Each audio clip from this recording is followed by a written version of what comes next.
Alright, now that we know how to use the Hypershade, let's go ahead and add materials to our objects.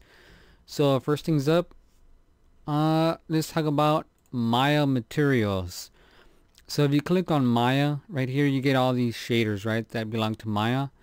Or more specifically, the type of render that you're going to be using. So these work well with, if you have here, just go ahead and open up the render view. If you're using Maya software, these Maya materials they work well with it, and you can also use them with Mental Ray, right? So any material you select from here. But if you come down here to Mental Ray, these materials they're designed to work only with Mental Ray. So if you're going to select any materials down here, as we're going to see later, they're only going to work if you're using the Mental Ray rendering engine here. So make sure you have that loaded up. If you don't have it loaded, you go under Windows, Settings, and then you go Plugin Manager, and at the very bottom you scroll down and you see Maya to Mental Ray. Just make sure that's loaded, and then close, and then that should give you access to Mental Ray here.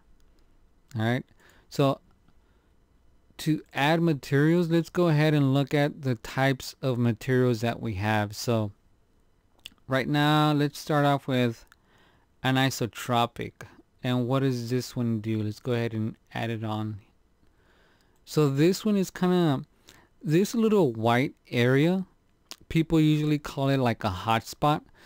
It's usually, well, actually the technical term is not a hotspot, it's a specular. So when you see a white dot on, like, say for example, a bald guy, right, and he's in front of the, right under a light bulb, and you see like that little, let me show you this. You see a little dot like that. You don't really call it like the reflection of the light, because technically that's not what it is. You're not seeing a reflection. It's actually, the technical term is specular. So when you see that little white dot right there, you call that a specular, just so that you guys are aware. So in this example, when you have like a CD, hopefully you guys know what a CD is. I know we're going into like MP3 players and all this. So let me look at a cylinder here and simulate this. We're not that old, come on now. So let's pretend that was a CD. And I want to go ahead and apply this here. Now this has that material onto it. So this will give it that little specular that you see there. It'll actually make it look like it would on a CD. Now it might not render out like that, but ultimately if you have lights in here and you have things that are reflected, it will ultimately give you that little specularity there, kind of like that, like you see there on the side, but it'll be much longer. But I rarely use this unless you're actually gonna work with an object, or you created something like that and you need that type of specularity to give you like that rainbow effect. Then you can go ahead and work with it. But next thing we're gonna look at is a blend. So we don't use any of these other stuff. This is a blend. It's kind of the same thing as Phong. So we're pretty much only going to use like 5 or 6 shaders from here for our materials. After that, you can go ahead and add any one of these afterwards, like just to improve the look of it, or to add a bump map, which we're going to look at what that is later on. But now that we have a blend, what is a blend? So if I go ahead and apply it to this ball right here, just click and drag it over. What you can do is just double click on this. It's going to open up your attributes. And then from here, I can obviously change the color of it. That's the first thing. You have color.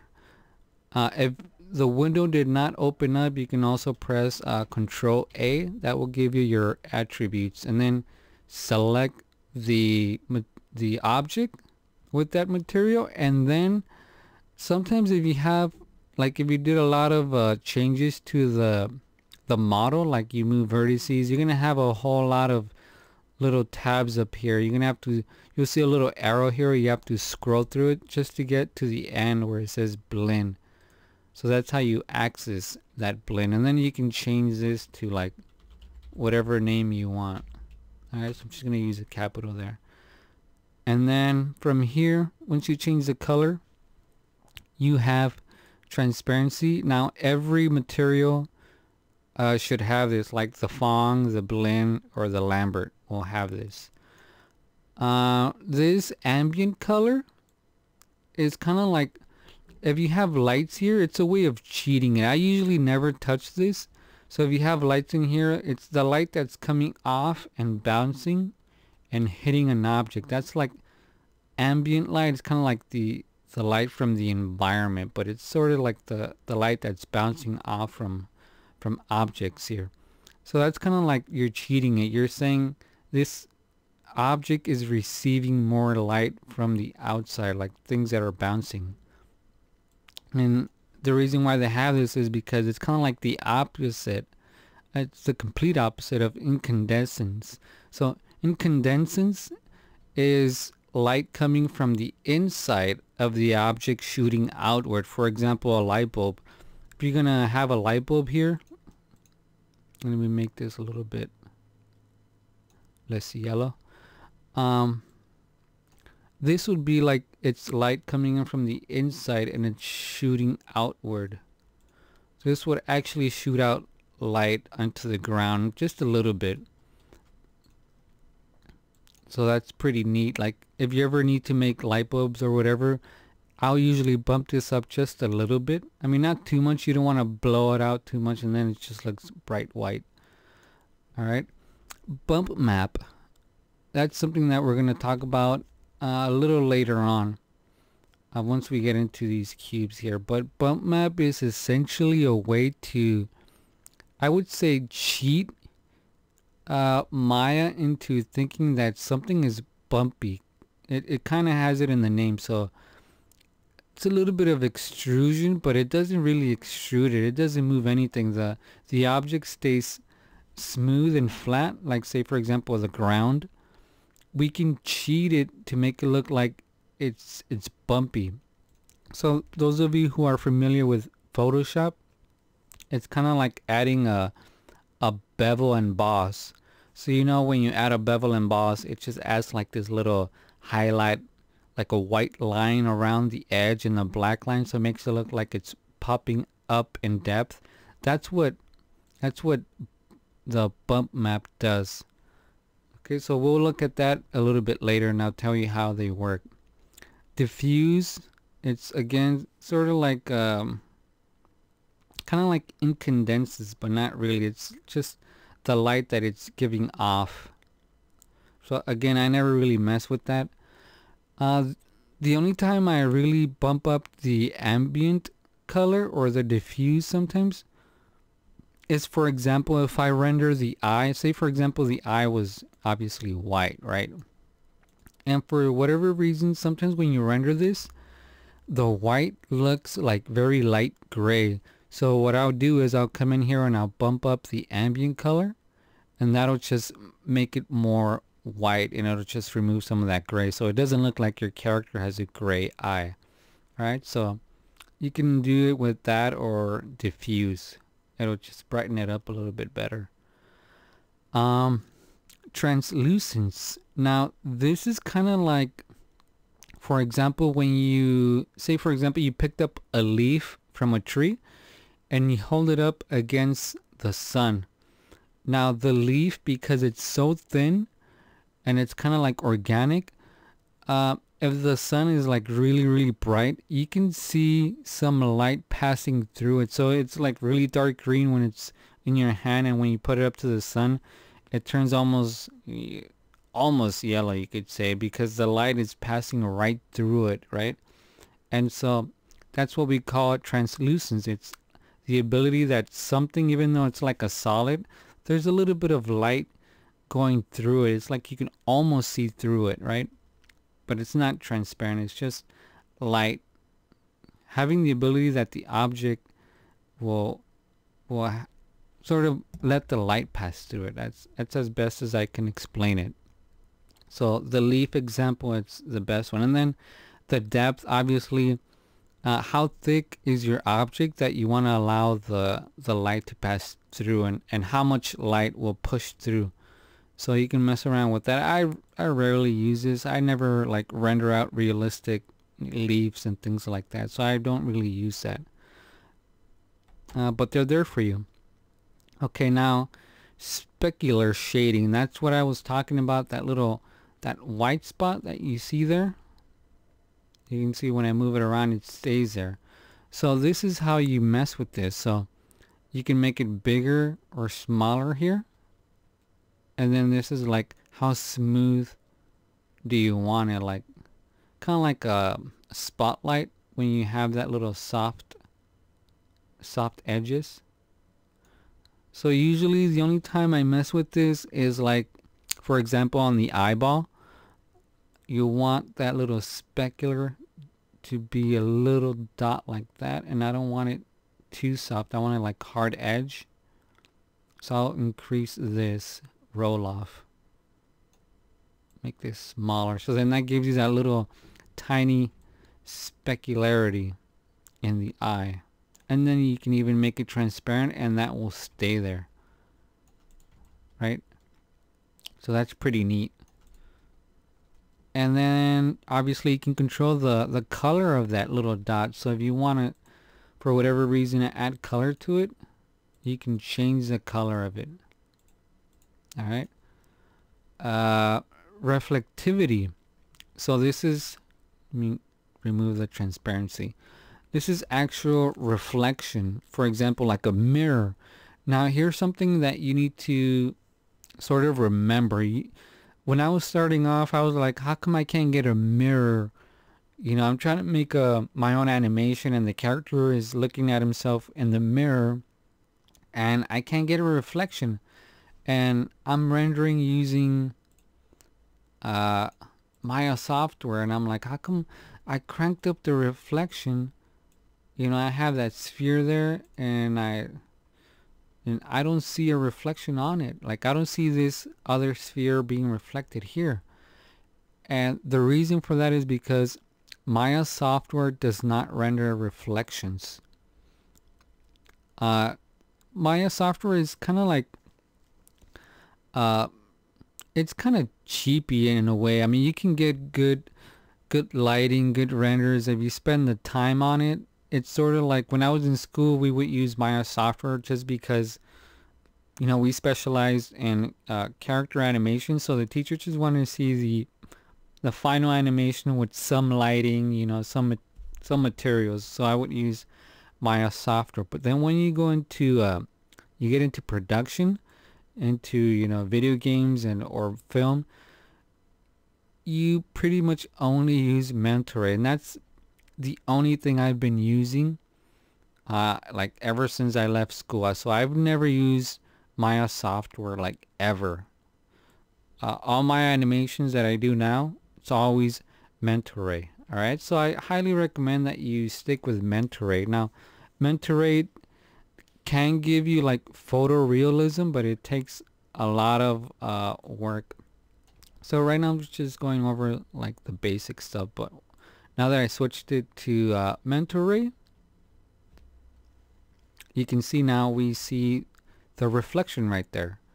So again, if that's too reflected, go ahead and lower it, and I can just select that sphere to render out that. Then that's going to be a little bit less reflective. You see that disappearing there. So that's pretty neat. What else? Reflected color. I've never messed with this. But if you want to go ahead and change it, it's probably going to change the color of it. I've never messed with the reflected color. So that is how you use a blend. Alright, like I said, the blend is going to be the same thing as the Phong or this Phong E. Alright, so I'm going to go ahead and add a Phong just to show you very quick. Middle mouse click and drag it over. That's my cell phone. Sorry about that.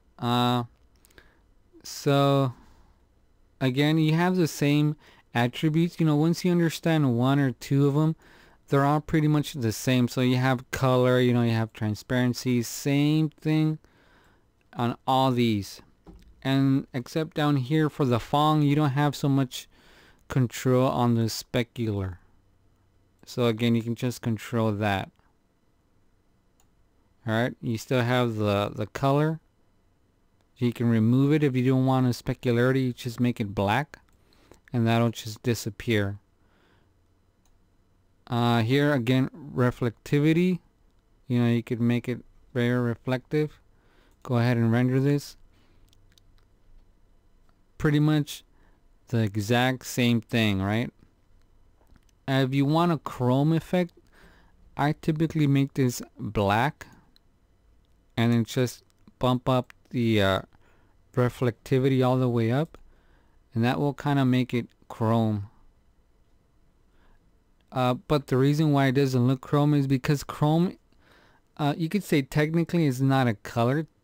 Chrome is sort of the reflection of everything in the environment. So for example, if I create an IBL or an HDRI image like I showed you before, let me go ahead and create one very quickly here. You're going to see that this is going to look like 10 times better than what we have now. I'm not going to turn on Final Gather yet, just because I don't want the renders to take a while, and I'm also not going to increase the quality, so you might see some pixelation. So if I go ahead and render this, you're going to see that's going to look a whole lot like, almost like Chrome. And you get better renders too. So you see that? Now this is using Mentoray. Again, I'm not going to be using Maya software because again, you know, if you want to, you can go ahead, but you're going to get like very basic materials, and that's when things start looking more cartoony. So if you want cartoony, yeah, you could use Maya software, but again, I always stick with Mentoray. And the last one, there's nothing crazy about materials, you know, they're all very self-explanatory. In terms of the attributes, so Lambert, let's go ahead and create a Lambert. So a Lambert is not shiny. This one does not give you specularity, and it does not give you reflection. So I go into Lambert 2. Again, the only thing we get is like the upper part of it. So you can have, you know, you still have color, transparency, ambient occlusion. I mean, not ambient occlusion, just ambient color, incandescence, bump map, right?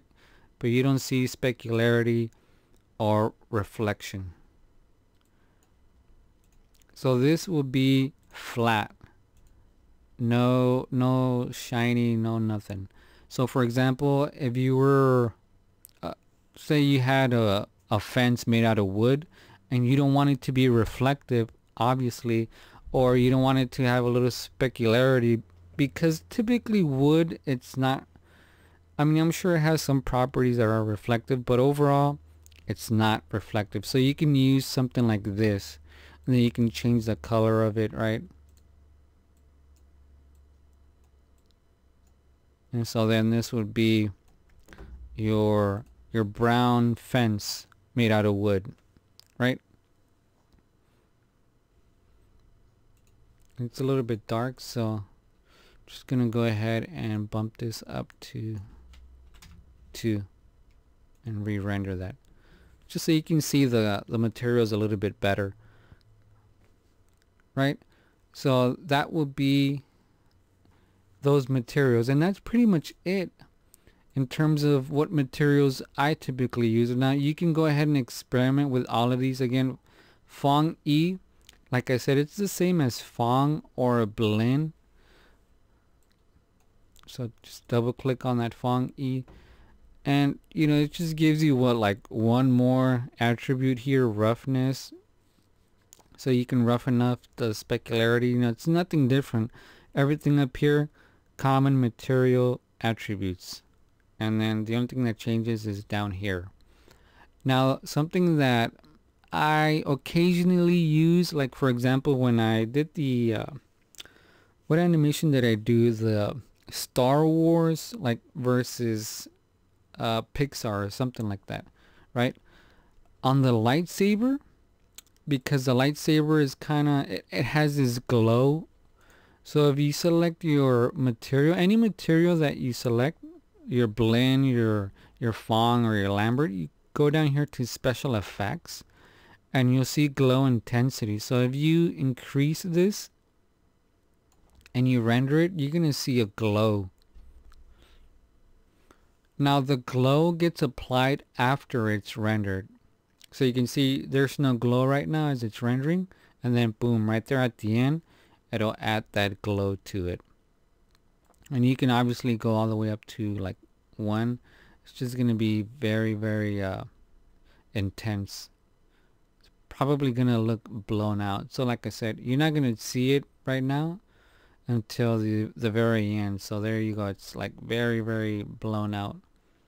And now the cool thing about this hide source is, for example, you don't want to see the object. You can just click that and it's going to disappear. I mean, it's still technically there, but it's going to disappear it and just give you the glow. So I've used this once when I was creating like a ghost effect. So for example, if you have a character, you can just apply one material to the entire character and then just increase the glow and then say hide source, and your character is going to be moving, but he's going to look like this, you know, kind of see-through. It's just like a flying glow pretty much. So you can turn that off and make that 0, and then that's going to get rid of it. And that's pretty much it with the materials. I never really mess with any of this. I might make an advanced lesson once we go into, for example, for lighting. We're going to go ahead and look at all the other attributes. But for right now, very basic. That's how you use the Maya shaders. Okay, so these are shaders or materials, or these are like nodes, if you want to get more specific. Okay, so let's look at now the mentor ray shaders. Again, for this, I rarely, again, I don't use a lot of these. The only ones that I use occasionally is like this car paint. If you wanna, like, you want that glossy, nice finish look on a car, it's very shiny, you can use that one. And I use this MIA material or Mia material. And this one gives you a lot of presets that are already done for you. So if you want glass, it's already done for you. If you want like brushed metal, it's already there. If you want chrome, it's already there. So this MIA material just makes it a whole lot better, and it makes things look a lot more realistic. So let's go ahead and apply the first car paint. And like, you can try a lot of these. They're pretty much all the same. Like this one says, you know, it ends with the X passes, so it's a little bit better. This one says metallic paint, so it's supposed to look like metal, I guess. You know, so they're all pretty much the same. Like I said, once you know one material, you can go ahead and mess around with the other one. So here, specularity, you already know what that is. That's the little white spot. You can go ahead and mess around with these numbers here. You know, you can't hurt it. The diffuse parameters here, these are like the color. The base color is the main color that you want your object. Alright, so if I want a cherry red, I'll make it nice and dark. And then sort of the inside edge, you know, it has different ways you can mess with this. So you see this is like the top edge here. Leave it black. Here you have the inside color you can see here. Go ahead and leave it like that. So you can go ahead and play around with these. So this one kind of has flakes, it's kind of like glitter. So if I made the sphere fairly big here, let me go ahead and assign it. And if I render this, you can go ahead and just, you know, it's all about messing with the attributes. Like I said, you can't hurt it.